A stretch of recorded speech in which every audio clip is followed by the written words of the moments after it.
At 15, my parents took my sister's word as truth and kicked me out during a storm, telling me to leave as if I meant nothing to them. Can you imagine being a 15-year-old girl, thrown out into a raging storm by your own parents, and hearing your father say, "I don't need a sick daughter like you"? That night, I was hit by a car, and when my dad arrived at the hospital, the woman who saved my life stood beside my bed and unleashed a truth so raw, so powerful, it didn't just rattle my parents. It became the catalyst for everything I would ever build. My name is Olivia Sterling. I'm 28 years old. 13 years ago, on a stormy October night, my father looked me in the eye and said, "Get out. I don't need a sick daughter like you."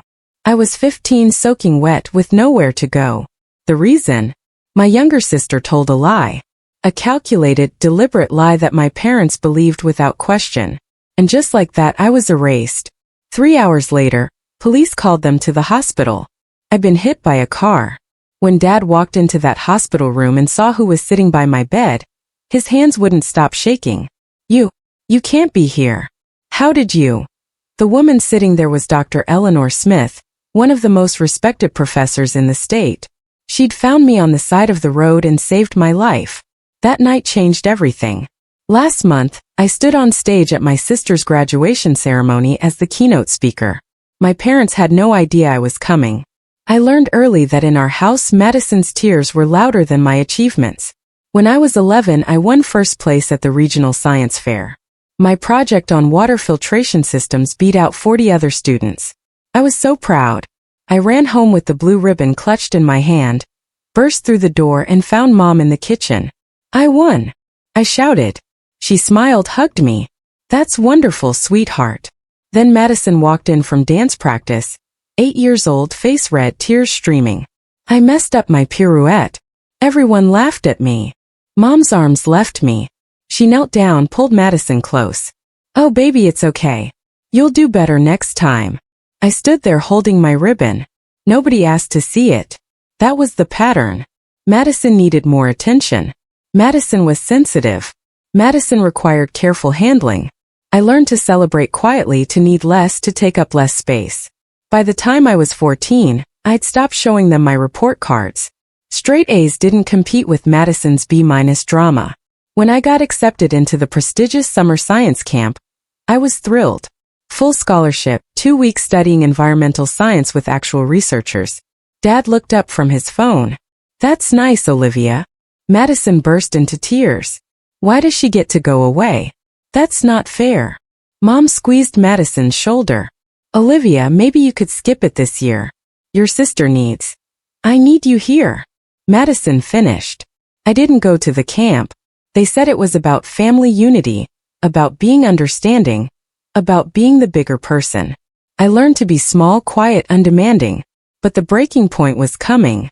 I just didn't know it would arrive in a storm. The lying started small.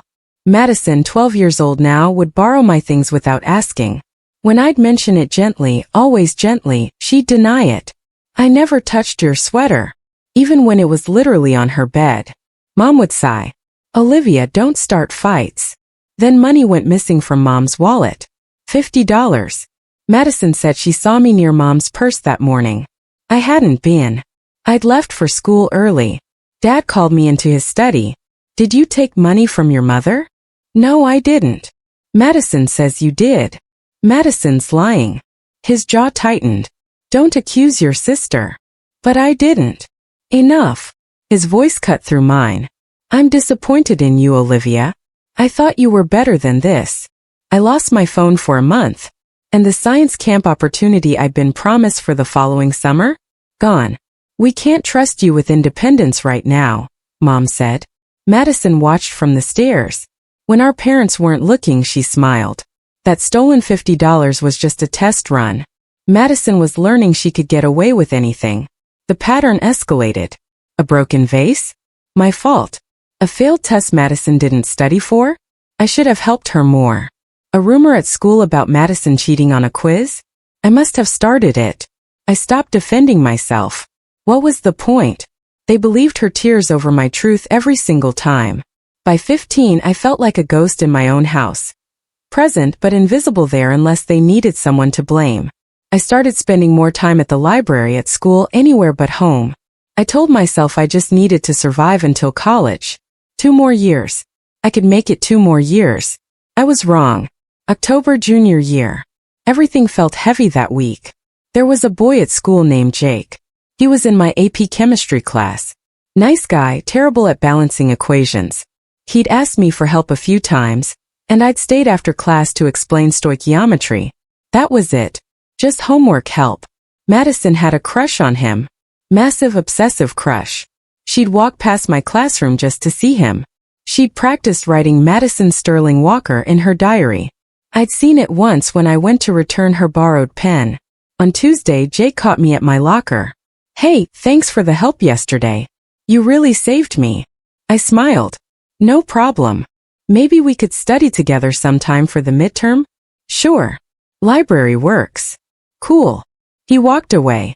I turned and saw Madison 20 feet down the hall staring, her face pale. That night at dinner she barely spoke, just pushed food around her plate. Mom kept asking if she felt okay. Madison would shrug. Say nothing.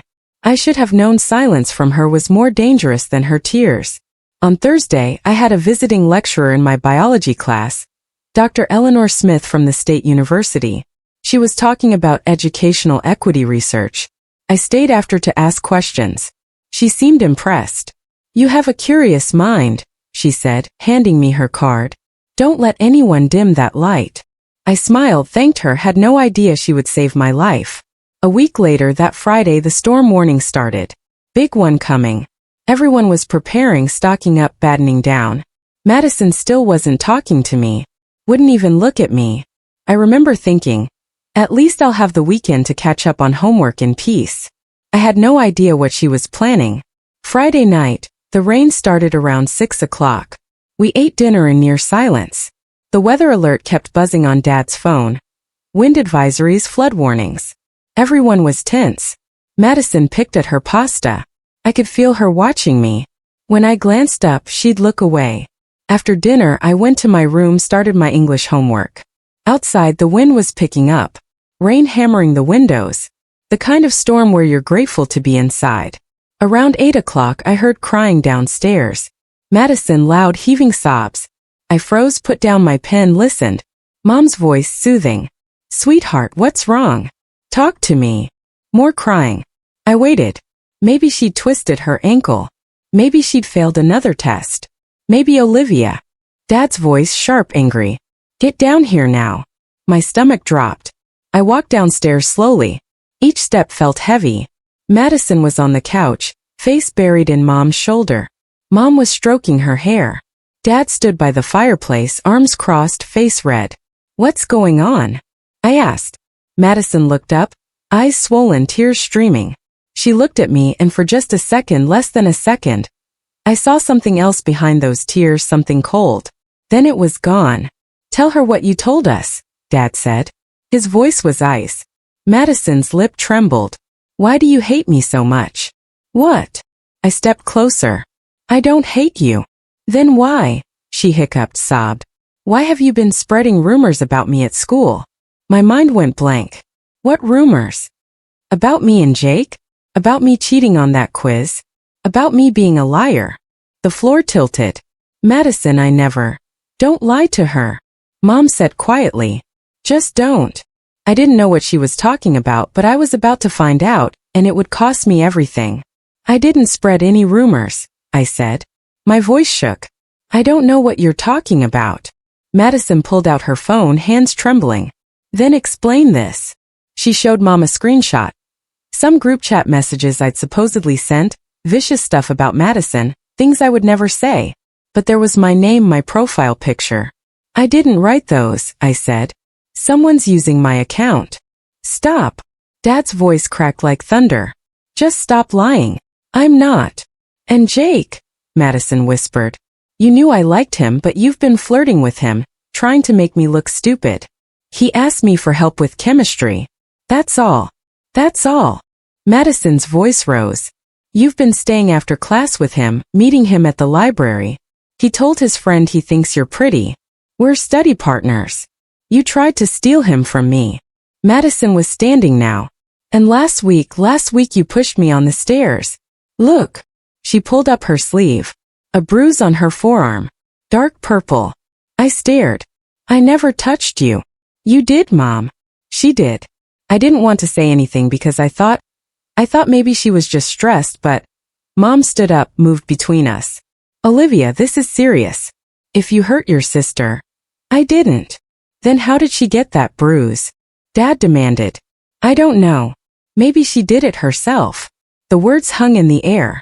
Madison's eyes went wide. Fresh tears. You think I'd hurt myself?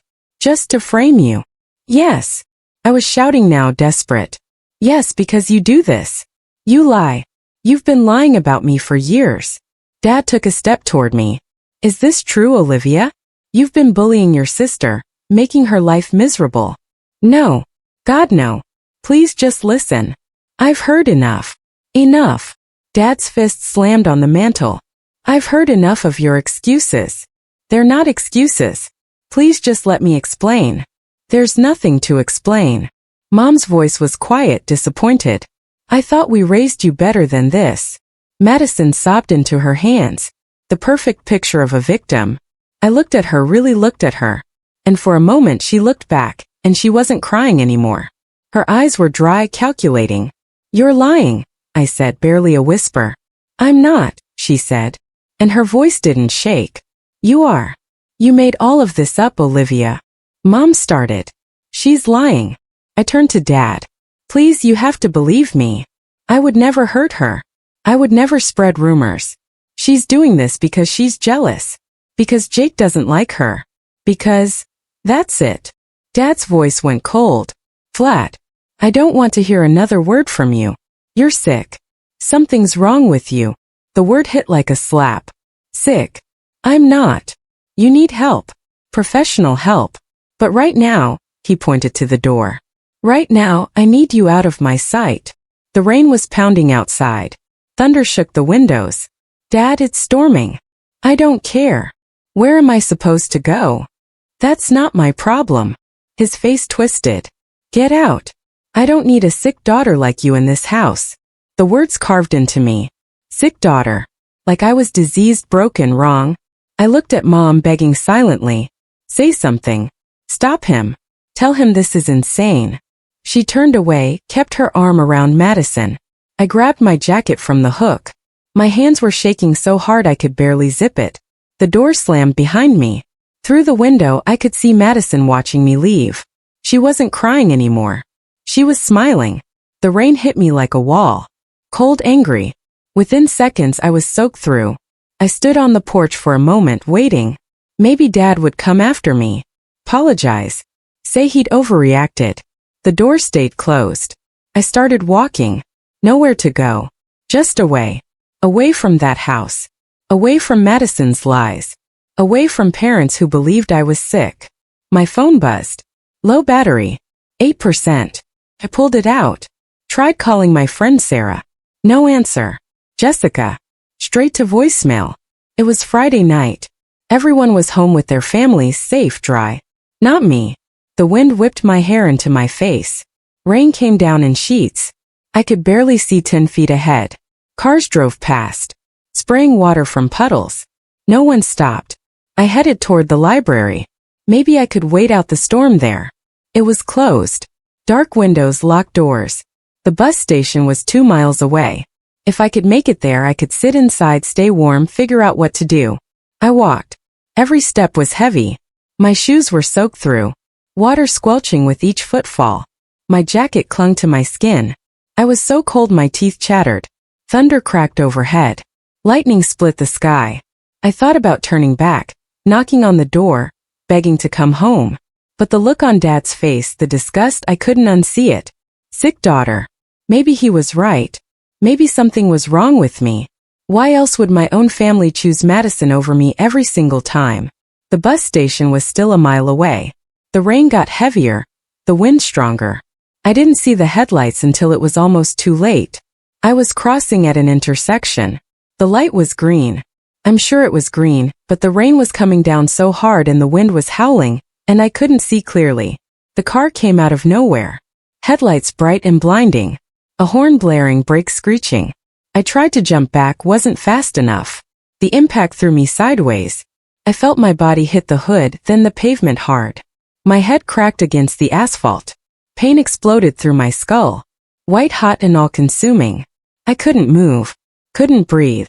Rain poured into my mouth, my eyes. Everything was sideways. Wrong. I heard a car door slam. Footsteps running, splashing through water. Oh my God. Oh my God. A woman's voice. Panicked. Sweetheart, can you hear me? I tried to answer. Nothing came out. Don't move. Just stay still. I'm calling 911. Her hands were on my shoulder. Gentle. Stay with me. Okay. What's your name? I blinked. Tried to focus. Her face was blurry. Dark hair. Rain streaming down her cheeks. She looked familiar. Had I seen her before? My parents, I managed. My voice was barely a whisper. Your parents. Okay. What's their number? I'll call them. They don't, I coughed. Tasted blood. They don't want me. Her face changed. What? They kicked me out. The words felt heavy. Said, I'm sick. Don't want me anymore. She stared at me. Rain pouring down between us. I saw something shift in her expression. Recognition maybe, or horror. You're going to be okay, she said. But her voice shook. I promise you're going to be okay. Sirens in the distance. Getting closer. The woman's face was the last thing I saw before everything went black. I don't remember the ambulance. Don't remember arriving at the hospital. My first clear memory is sound. Beeping machines, fluorescent lights buzzing. The smell of antiseptic and a voice. The woman from the accident. She has a severe concussion, possible internal bleeding. You need to keep her for observation. I tried to open my eyes. Too heavy. Everything hurt. I'm staying. That same voice, firm now. Not panicked anymore. I'm not leaving her alone. Ma'am, are you family? I'm the one who hit her with my car. I'm staying until her parents arrive. Time passed. I drifted in and out. Voices came and went. At some point I heard new voices, familiar ones. We're Olivia Sterling's parents. Dad. He sounded strained. Mr. and Mrs. Sterling. The woman's voice again. Cold now. Professional. I'm Dr. Eleanor Smith. A pause. Recognition clicking. You're a professor at the State University. Mom said. I am Dean of Graduate Studies, actually. Her tone could cut glass. I'm the one who hit your daughter with my car tonight. It was an accident. Dad said quickly. We don't blame. She ran across the road in the middle of a storm. She was soaking wet, alone at night. Dr. Smith's voice rose. She was 15 years old. Why was she out there? Silence. Mr. Sterling, I asked you a question. We had a family situation. A discipline issue. A discipline issue? Dr. Smith repeated the word slowly. What kind of discipline issue involves putting a child out in a storm? We didn't. It wasn't like that. Then what was it like? Because your daughter told me something before she lost consciousness. She said her parents didn't want her anymore. She said you told her she was sick. More silence. You're lying. Madison's voice. Small. Scared. Olivia's making that up. She was barely conscious. She wasn't making anything up. I heard footsteps. Someone walking away from my bed. Dr. Smith's voice further. Now I need to speak with a social worker. Now that won't be necessary. Dad's voice trying to sound authoritative. Failing. Her parents will handle this from here. With all due respect, sir, you've handled it enough. This is a private family matter. The moment you sent a minor out in a storm, it stopped being private. Dr. Smith's footsteps came back. I felt her hand on mine. Warm, protective. I'm not leaving until I know she's safe. A different voice now, a police officer. Mr. Sterling, we need to ask some questions. We haven't done anything wrong. Mom said. But her voice was shaking. Your daughter was hit by a car at 11 p.m. in a major storm. She's 15 years old. We need to understand why she wasn't home. I tried to open my eyes, managed to flutter them. Everything was blurry, shapes moving. I saw Dad's silhouette. Madison behind him. Dr. Smith noticed. She's waking up. Everyone out now. She's our daughter. Dad started. And I'm the doctor in this room. Out. Footsteps. Voices fading. The door closed. I felt Dr. Smith lean closer. Her hand squeezed mine gently. You're safe now, she whispered. I promise. You're safe. I wanted to believe her. But safe was a foreign word. I hadn't felt safe in years. I closed my eyes again. Let the darkness take me. When I woke up 3 days later, my parents were gone. Dr. Smith was still there. She'd kept her promise. She hadn't left me alone. The concussion was severe. I spent 4 days in the hospital. Dr. Smith came every day, brought books, sat by my bed, talked to me about college, about science, about futures I'd never imagined. My parents visited once, brought a bag of clothes, some schoolwork. They stood at the foot of my bed, uncomfortable strangers in hospital scrubs. We're glad you're okay, Mom said. Dad nodded. You gave us quite a scare. Neither said sorry. Neither explained. Neither asked if I wanted to come home. Madison didn't come at all. On day 5, a social worker came. Her name was Rita. She had kind eyes and asked questions in a gentle voice about my home, my family, what happened that night. I told her everything. Madison's lies, my parents choosing her, the words, sick daughter. Rita listened, took notes. Olivia, you have options. You don't have to go back. Where else would I go? Dr. Smith knocked on the door, stepped in. She could stay with me. I stared at her. What? Foster placement, temporary until we figure out something permanent. If you want. She looked at Rita. I've already started the paperwork. Why would you do that? My voice cracked. You don't even know me. Dr. Smith sat on the edge of my bed. Because someone once did it for me. When I was 17, my family kicked me out. A teacher took me in, changed my life. She touched my hand. You're brilliant, Olivia. You have potential most kids never dream of. Don't let anyone tell you you're sick. Don't let anyone dim that light. I started crying. Couldn't help it. I'll understand. If you want to go home, Dr. Smith said softly. But if you want something different, I'm here. I made my decision in that hospital room. I chose different. I chose 6 months later. I was a different person. Same name, different life. Dr. Smith's house was quiet, organized, full of books and plants and soft classical music. She gave me the guest room, said I could decorate however I wanted. I transferred schools, started fresh. No one knew about Madison, about my parents, about being the sick daughter. I was just Olivia. Smart, focused, finally free to breathe. Dr. Smith, Eleanor, she insisted I call her, exposed me to a world I'd never seen. University lectures, research symposiums, dinners with professors discussing policy and equity and change. Education is freedom, she'd say. Knowledge is power. No one can take that from you. I threw myself into school. Straight A's weren't just grades anymore. They were proof. Proof I wasn't sick, wasn't broken, wasn't wrong. Eleanor taught me about grant writing, about scholarships, about systems that help kids like me, kids from difficult situations, kids who need a second chance. You're going to do something important someday, she told me once. We were having dinner, pasta and salad. Normal. Safe. I can see it. I thought about my old family sometimes. Wondered if Madison ever told them the truth. If Dad ever regretted those words, if Mom ever stood up for me. But mostly I didn't think about them at all. I heard things through mutual friends. Madison was doing fine. Still the golden child, still the center of attention. My parents had removed all my photos from the house like I'd never existed. Good, I thought. Let them erase me. I'm building something better. By my senior year I had a plan. College major in education policy. Build something that would help kids who fall through the cracks, kids whose families fail them. I was going to turn my pain into purpose. College was a blur of study sessions and late nights and slowly learning to trust again. I got a full scholarship to a prestigious university. Eleanor's recommendation letter was glowing. I majored in education policy and social justice, minored in psychology. I wanted to understand systems. Why some kids got help and others fell through cracks wide enough to swallow them whole. Summers I interned at nonprofits, grant writing organizations, youth advocacy groups. I learned how money moved, how programs started, how to turn empathy into action. I graduated summa cum laude. Eleanor cried at my ceremony. I'm so proud of you, she whispered. So incredibly proud. I got hired immediately as a research coordinator at a university education department.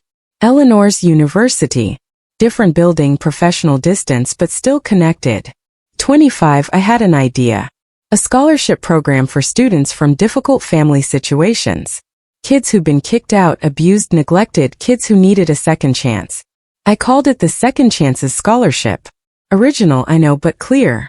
Eleanor helped me write the grant proposals. We secured funding from 3 organizations, launched the program at 1 university as a pilot, then 2 universities, then 5. By the time I was 27, we'd awarded over $200,000 in scholarships, helped 47 students stay in school, stay alive, stay hopeful. Media started paying attention. Local newspapers, education journals. I gave interviews, spoke at conferences, always told my story vaguely. A 15-year-old girl who was told she didn't belong. Never named names. One day my colleague David Brooks knocked on my office door. Olivia, you're being considered for keynote speaker at a graduation ceremony. Which university? Riverside State University. My stomach dropped. I stopped, breathed. That's my sister's school. David blinked. You have a sister? Not anymore, I said quietly. But yes, she graduates this spring. David sat down. Do you want me to decline on your behalf? I stared at my desk, my hands, the scholarship applications stacked in neat piles. 47 students, 47 second chances. What's the theme? I asked. Resilience and educational equity. President Walsh specifically requested you. Said your work embodies everything the ceremony should represent. My work. The scholarship program born from being thrown away, from being called sick. Would I have to? I paused. Would I have creative control over my speech? Complete control. They just want you there. I thought about Madison sitting in her cap and gown, smiling, probably bragging about her perfect family, her supportive parents, her only child status. I thought about my parents in the audience, proud, oblivious, still believing they'd made the right choice. 13 years ago. I thought about standing on that stage telling my story. Not for revenge. For closure. I need to talk to Eleanor. I said that night over dinner. I laid it out. They have no idea I exist in this capacity. No idea I built this. They probably think I'm dead or homeless or... I stopped. I don't know what they think. Eleanor set down her fork. What do you want to happen? I want to close the chapter properly. Not with anger. With truth. And if they're hurt, they hurt me first. I met her eyes. I'm not doing this for revenge. I'm doing this because my story matters. Because showing them who I became despite them, that's not vindictive. That's honest. Eleanor reached across the table, squeezed my hand. Then do it on your terms with your head held high. Show them who you are now. I called David the next morning. Tell President Walsh I accept. I didn't see Madison in person, but I heard things, saw things. Social media makes ghosts visible. She posted constantly. Her senior year was documented in filtered photos and carefully curated captions. Brunches with friends, study sessions that looked more like photo shoots. The perfect college experience. Can't believe I'm graduating in 2 months. One caption read, so grateful for my parents who supported me every step of the way. #blessed, #family first. The comments poured in. You're amazing. So proud of you. Your parents raised you right. I scrolled through her profile once. Just once. Morbid curiosity. There were no photos of me. No mentions of a sister in her digital universe. I'd never existed. One post caught my attention.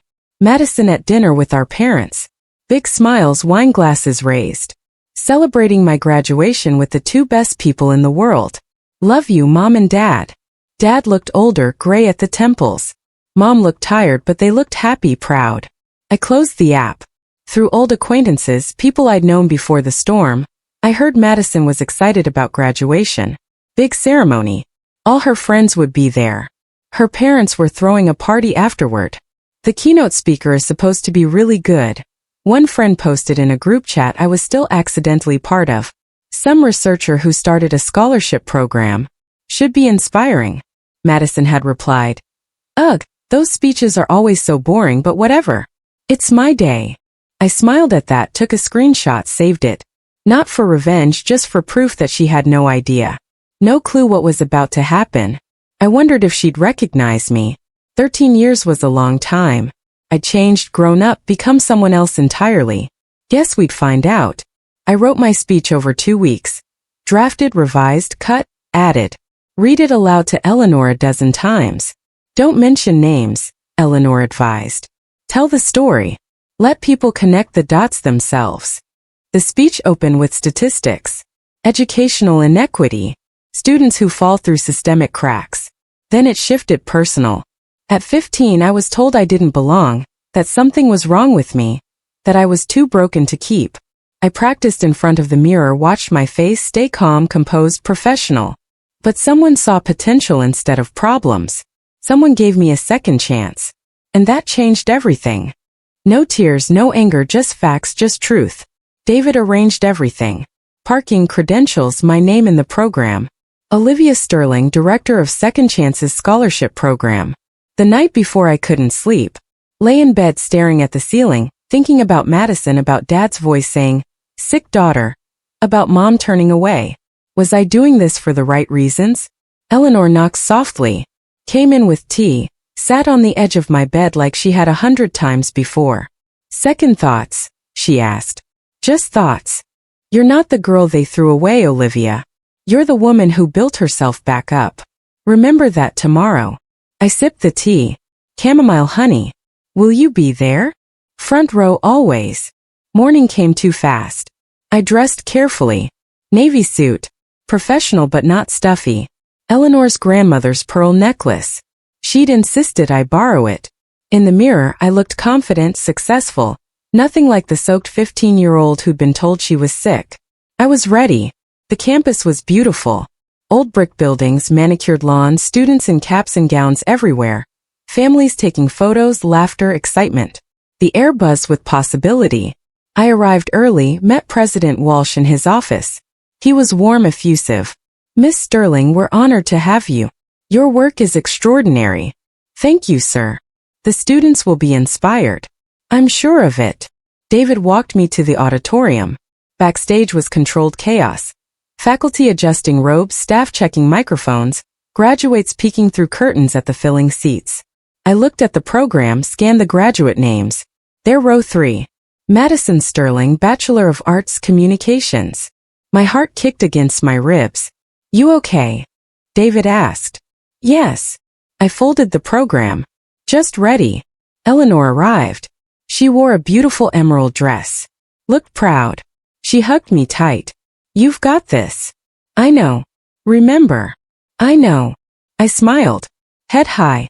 Truth clear. No revenge. Just honesty. She kissed my cheek, went to find her seat.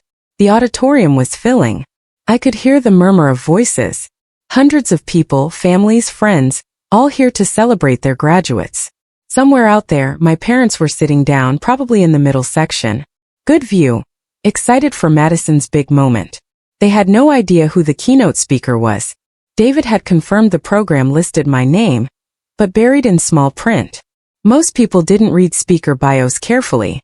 They'd find out soon enough. President Walsh touched my shoulder. 5 minutes, you're on. After the opening remarks, I nodded, breathed, smoothed my suit. From the wings, I could see the stage, the podium, the microphone, hundreds of faces beyond the lights. It was time. Wait, before I tell you what happened when I stepped on that stage, I need to ask, have you ever been in a situation where your family doubted you but you proved them wrong? Drop a yes or no in the comments. And if you're enjoying this story so far, please hit that like button. It really helps this story reach others who might need to hear it. Okay, now back to the ceremony. This is where everything changed. President Walsh stepped to the podium. The crowd quieted. "Welcome, graduates, families, and honored guests.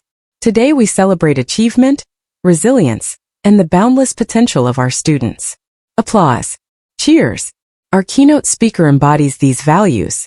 She's dedicated her career to ensuring that every student, regardless of circumstance, has access to opportunity. Please welcome the director of the Second Chances Scholarship Program, Miss Olivia Sterling. The auditorium erupted in polite applause. I stepped into the light. The stage was massive, podium-centered, microphone waiting. Beyond the front row, faces blurred into a sea of caps and gowns. I walked with measured steps, confident, calm. My heels clicked against the stage floor. And then I saw them. Row 3. Madison, cap and gown, honor cords around her neck. She was clapping, smiling, turned halfway to whisper something to the girl beside her. Then she looked up, saw me. Her hands froze mid-clap. Her smile faltered. Confusion crossed her face. Then recognition, then shock. Her mouth opened slightly. No sound came out. Behind her, row 8, mom and dad still clapping, not looking closely yet. Just polite audience members applauding a speaker whose name they hadn't registered. I reached the podium, adjusted the microphone, looked out over the crowd. Madison's face was pale, staring. Her friend nudged her. "You okay?" Eleanor sat front row, stage right. She nodded once, small, encouraging. I gripped the podium edges. "Good morning. Thank you, President Walsh, for that generous introduction." My voice carried clear, strong, amplified across hundreds of people. Dad's head jerked up. I saw him lean forward, squint, trying to place my voice. Mom's hand went to her chest. I smiled. Professional, warm. "It's an honor to be here today. Today I want to talk about resilience. About what happens when you lose everything and find yourself anyway." The audience was quiet now, attentive. "Let me tell you about a 15-year-old girl." I kept my voice steady, conversational. She was told she didn't belong, that something was fundamentally wrong with her, that she was too broken to keep. Mom's hand gripped Dad's arm. I could see it even from the stage. One night in the middle of a storm, she was put out, told to leave, told she wasn't wanted anymore. Whispers rippled through the crowd. Uncomfortable shifting. She wandered alone in that storm for hours. No phone, no money, no place to go. She was hit by a car, nearly died. Madison had gone completely still, frozen. Her face was white. But someone stopped. Someone helped. Someone saw potential where everyone else saw problems.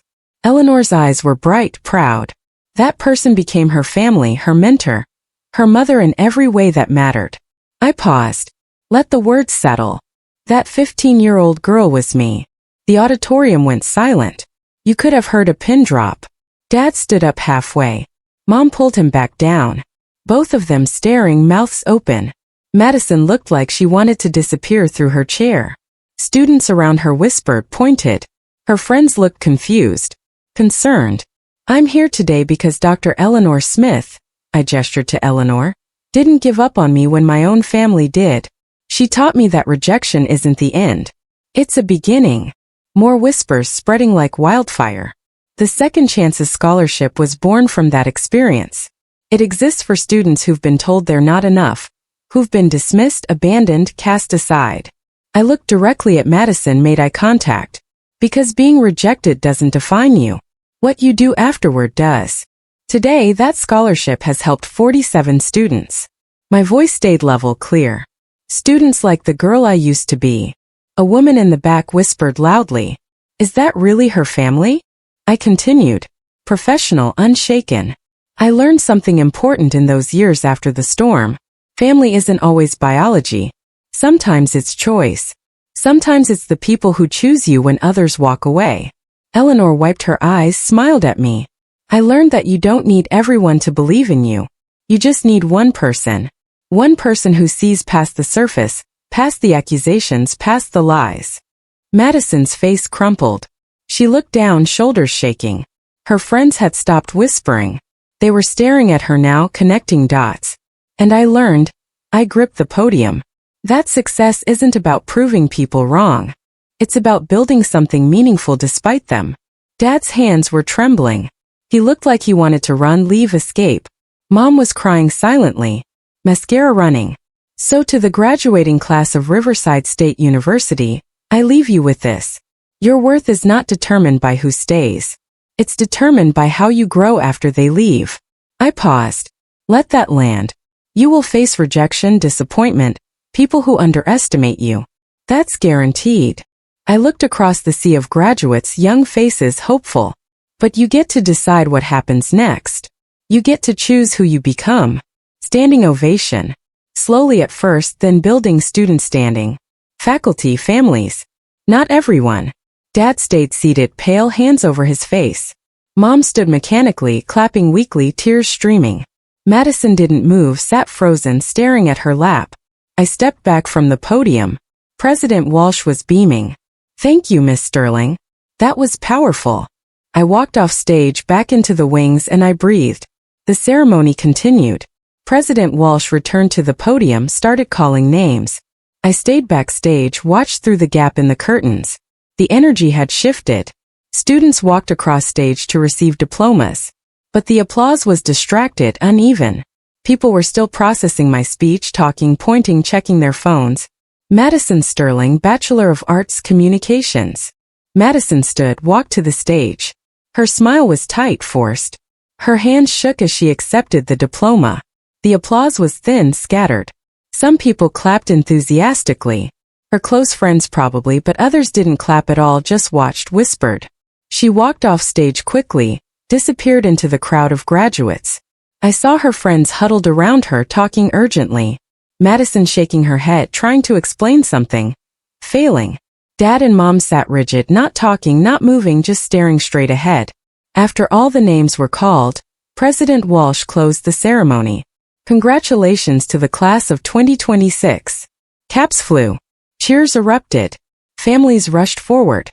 I slipped out a side door. Met Eleanor in the reception area outside the auditorium. "You did it," she said. Hugged me tight. "I did. How do you feel?" I thought about it. "Free." David appeared. "Olivia, that was, wow." He looked flustered. "I had no idea. Your family, are you okay?" "I'm fine. They're asking to see you." "Who?" "Your parents. They're at the side entrance. They want to talk." My stomach tightened. "Do I have to?" David shook his head. "Absolutely not. I can have security." "No." I straightened. "I'll talk to them on my terms. 5 minutes. That's it." Eleanor squeezed my hand. "I'll be right here." I walked toward the side entrance, toward the family I'd left behind 13 years ago. They stood by a pillar. Dad's face was gray. Mom's makeup smeared. Madison hovered behind them, eyes red. I stopped 3 feet away. Professional distance. "You wanted to talk?" Dad's mouth opened. Closed.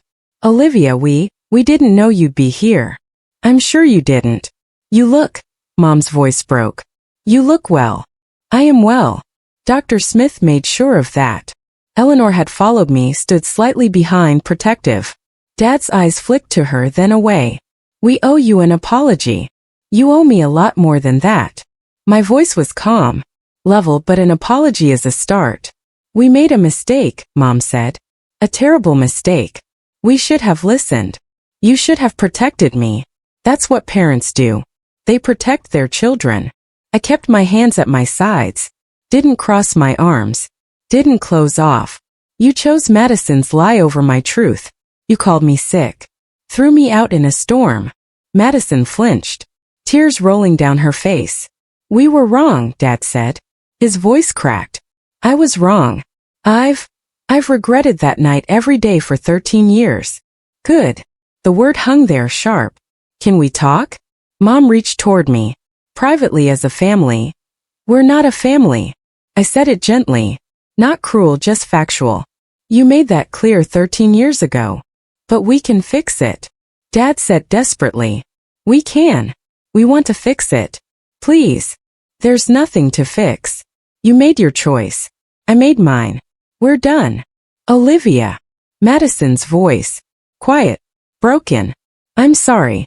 I was 12. I was stupid. I didn't know. You were old enough to know what you were doing." David appeared with a folder. "Olivia, these are the scholarship applications for next semester. President Walsh wanted you to have them before you left." He handed me the folder. Official university letterhead. My name, my title, photos of scholarship recipients, testimonials. Dad's eyes fixed on it. "You really did all this?" "Yes, despite everything." Mom took the folder, gently opened it, read. Her face crumpled. 200 students, 47 so far, but we're expanding. You're a director, senior director as of last month. I took the folder back. I work with 5 universities. We've granted over $200,000 in scholarships to students from difficult situations. President Walsh joined us, oblivious to the tension. Miss Sterling, that was the best keynote we've had in years. The students are still talking about it. Thank you, President Walsh. He turned to my parents. Are you Olivia's family? You must be so proud. Silence. They are, Eleanor said smoothly. Aren't you, Mr. Sterling? Dad's jaw worked. Yes, very proud. President Walsh beamed. Miss Sterling is one of our most valued partners. Her program has changed lives. Literally saved some of these kids. He shook my hand, walked away. Dad stared at me. Really looked. We had no idea. You never asked. I kept my voice soft, not angry, just tired. You erased me, pretended I never existed. Why would you know? I tried to find you, Mom whispered. After the hospital, you disappeared. I changed my name legally, made it harder. I met her eyes. I needed you to not find me. I needed space to heal. Did you? Dad asked. Heal? Yes. No thanks to you. Madison's friends approached. 3 of them looking uncomfortable. Madison. One girl touched her arm. Is that true? Is she really your sister? Madison nodded. Couldn't speak. You said you were an only child. I know. You told everyone your sister died. Another friend's voice was cold. Last year you said she died in a car accident when you were 12. My eyebrows rose. You told them I was dead? Madison's face flushed. I didn't. It was easier than explaining. Explaining what? The first friend demanded. That your family kicked her out? That you lied about her? It wasn't like that. Then what was it like? The third friend looked at me. I'm sorry. I'm so sorry this happened to you. Thank you, I said quietly. They walked away. Madison stood there alone watching them leave. Madison. Mom started. Don't. Madison's voice was sharp. Just don't. She looked at me. Really looked. I wanted to tell them so many times. I wanted to tell everyone the truth, but I was scared. Scared of what? That they'd hate me. That everyone would hate me. She wiped her eyes. They were right to. I deserve it. Madison. I stepped closer. I don't hate you. I forgive you for my own peace, not yours. But I don't want a relationship. I need you to respect that. Can't we just? No. Firm. Clear. You made choices for 13 years. Choices to keep lying, to keep me erased. That's not childhood stupidity. That's who you became. Madison sobbed. Mom pulled her close. I looked at Eleanor. Can we go? Yes. She linked her arm with mine. Let's go home. We walked away. Didn't look back. Didn't look. Behind us I heard Madison crying. Her dad saying my name. Weak. Desperate. I kept walking. Okay, I need to pause here for just a second. That moment, standing there, watching Madison realize she couldn't lie her way out? It was 13 years in the making. The week after graduation, my phone wouldn't stop buzzing. Voicemails from Dad. Please call back. We need to talk. I'm so sorry. We're so sorry. Just please. Emails from Mom. Long, rambling, full of apologies and excuses. We were under so much stress. Madison was going through a phase. We didn't understand what we were doing. I didn't respond. Not yet. Work kept me busy. Scholarship applications poured in. The ceremony had gone viral. Not the whole thing, but my speech. Someone had recorded it, posted it to social media. 50,000 views, then 100,000. Comments flooded in. This woman is incredible.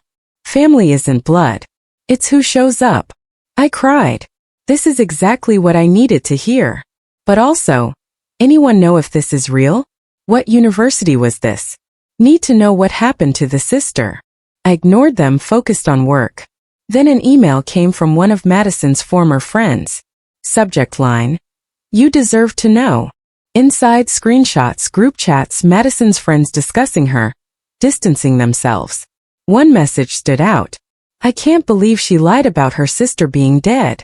That's psychotic. Another. I'm uninviting her from my wedding.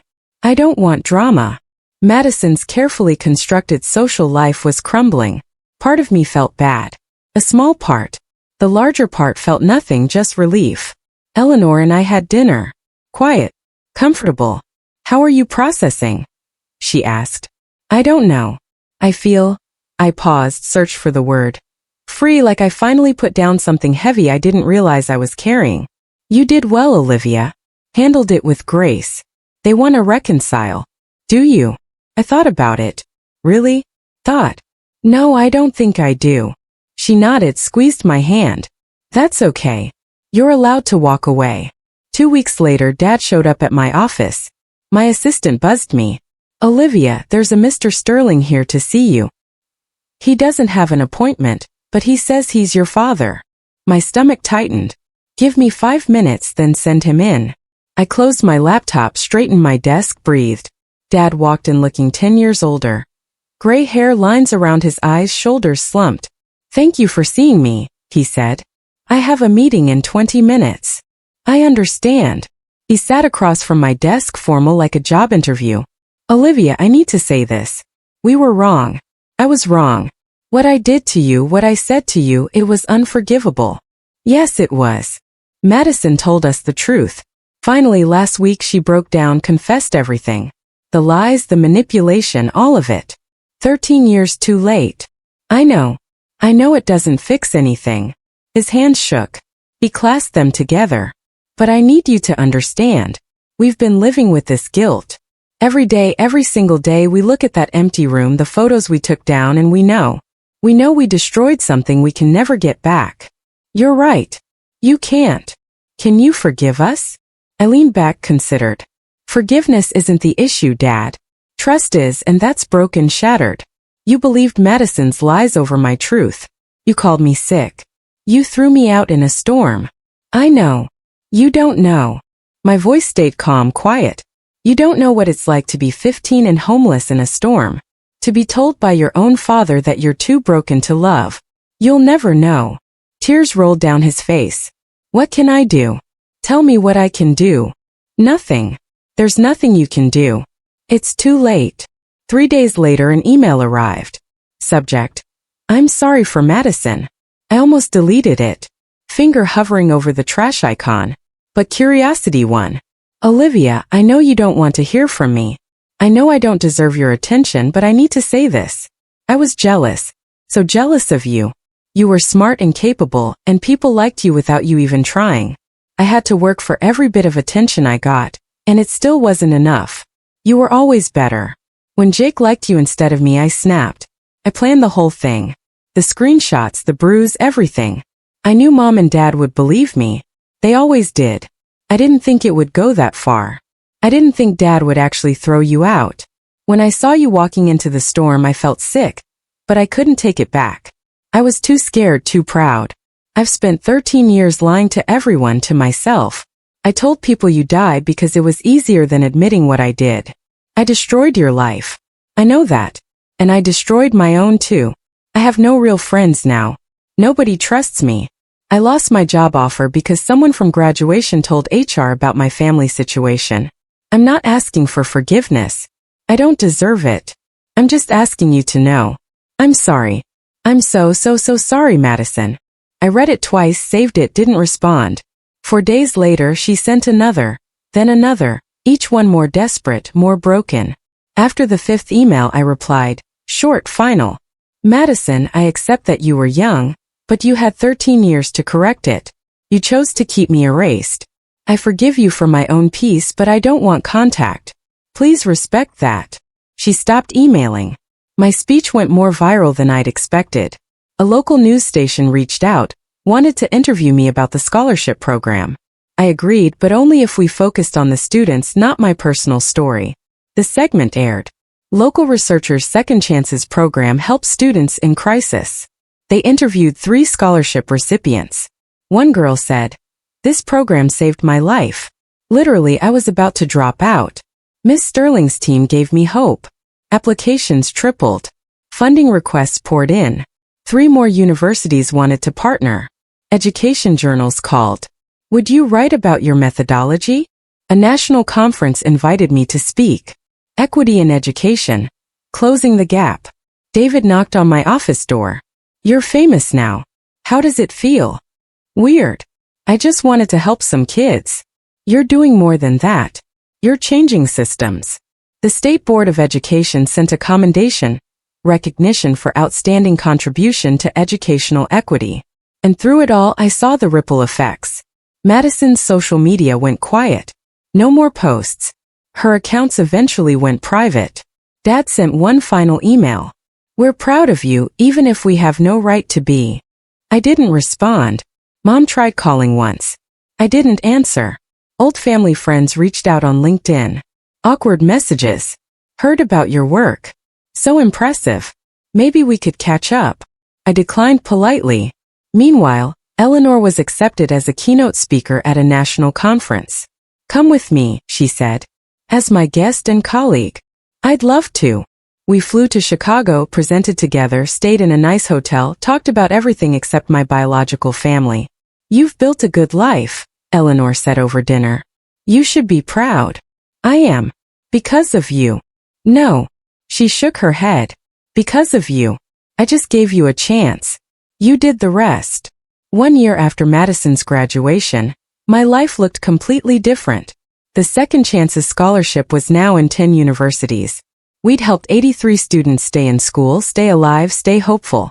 I was promoted to senior director, got a corner office, a raise, recognition from people whose names I'd only read in textbooks. I dated someone, a kind man named Marcus, who worked in public policy. It didn't work out, but it ended amicably. I was learning that not all endings had to be painful. Eleanor turned 60. We threw a party. Colleagues, friends, students she'd mentored over the years. People who loved her, chose her, built family around her. I gave a toast to the woman who taught me that family is built, not born. Thank you for choosing me. She cried happy tears. I thought about my biological family sometimes. Not often, not painfully, just thoughts. Wondering where they were, if Madison had gotten help, if Dad still sent unanswered emails. They sent a Christmas card. No return address, just signatures. Richard, Patricia, Madison. No message, no explanation. I put it in a drawer, didn't throw it away, didn't respond, just acknowledged it existed. I spoke at another graduation, different university, different students, but similar message.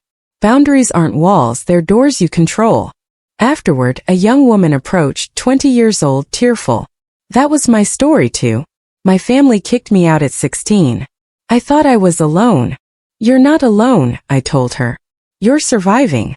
That's more than enough. She hugged me tight. Thank you. I drove home that evening to the house I shared with Eleanor, my real mother, and felt something I hadn't felt in years. Complete peace. People ask me if I regret that night. The storm, the pain, the hospital. I don't, because it led me here. To this life, this work, this family I chose. Not every story has a happy ending like mine. I know that.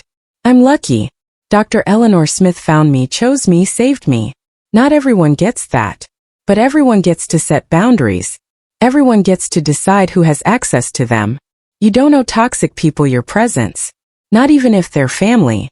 Especially not if they're family. Forgiveness doesn't mean reconciliation. You can forgive someone for your own peace while still keeping them out of your life. Those aren't contradictory.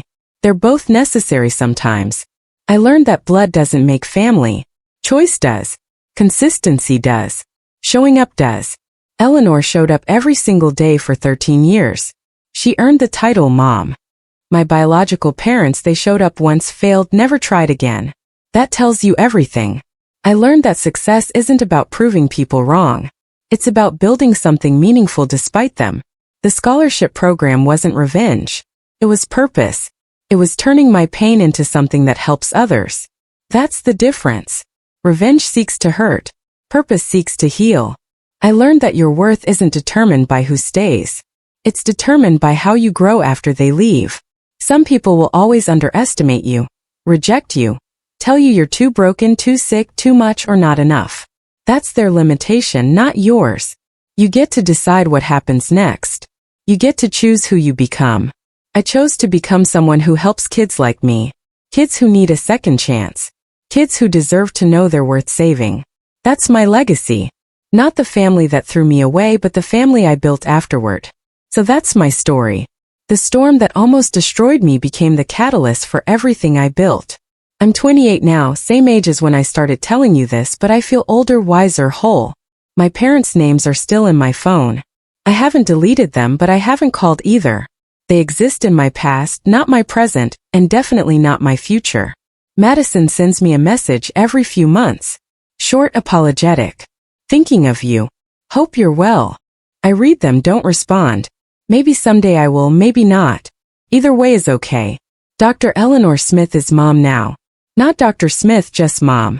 She's the emergency contact on every form. The person I call when something good happens, the one whose opinion matters. Blood didn't make her my mother. Choice did. 13 years of showing up, of believing in me, of loving me when I couldn't love myself. That's family. Every year on October 15th, the anniversary of that storm, I drive past my old house, not to punish myself, not to wallow, just to remember. I park across the street, look at those windows, that door, and I think that girl survived. She survived being called sick, being thrown away, being told she was too broken to love. And she didn't just survive, she thrived. If you're in a storm right now, metaphorical or real, know this. You can survive it. You can even thrive after it. Just because someone gives up on you doesn't mean you give up on yourself. Set your boundaries. Choose your family. Build your purpose. And never, ever let anyone tell you you're too sick, too broken, or too much. You're exactly enough. Thank you for listening. Have you ever had to choose between fighting for your biological family's acceptance or building a new life with people who truly support you? What's the biggest lesson you've learned about self-worth and resilience? Tell me what you think, I really want to know.